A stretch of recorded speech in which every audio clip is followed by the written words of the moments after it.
Personal na tinutukan ni Pangulong Ferdinand R. Marcos Jr. ang paghahatid ng tulong sa mga nasalanta ng Bagyong Christine sa Bicol Region. Gustong matiyak ng Pangulo na kumpleto ang tulong mula pagkain hanggang sa pangangailangang medikal ng mga apektado ng kalamidad. Yan ang ulat ni Clazel Pardilla.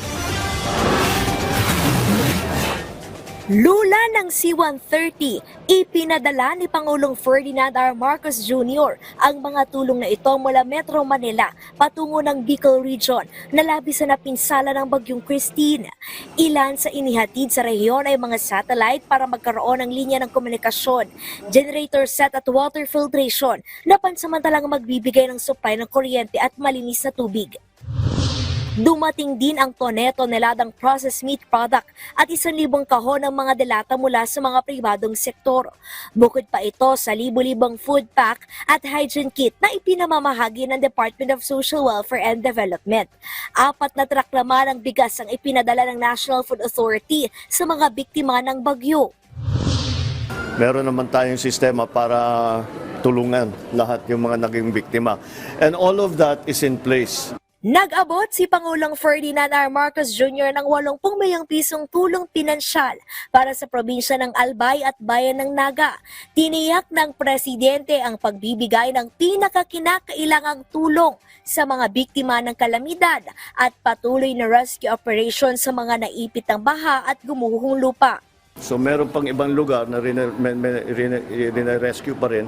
Pero siyempre yung mga nasa evacuation center na binibigyan ng atin ng relief goods, nasimulaan na dun sa baba. Nakita natin, nasimulaan na yung pagbigay ng cash benefits para makauwi na yung mga tao. Pag nakauwi na sila, may hawak silang pera para sa mga pangangailangan nila. But we will continue to provide them with food packs hanggat kaya na nilang magluto ng sarili nila. Ipinag-utos din ng presidente ang pagpapadala ng karagdagang medical team sa Bicol. Nananatiling bukas ang mga pampublikong ospital sa Naga City, pero karamihan sa mga tauhan ay nakadeploy sa mga evacuation center. Siniguro naman ng punong ehekutibo na sapat ang supply ng gamot. So for the medical concerns, it's usually the medicines that we have to look up. First, the prophylaxis for the leptospirosis and all of the other diseases that come with the flooding. Hygiene kits, the same thing. We have enough. We have enough supply.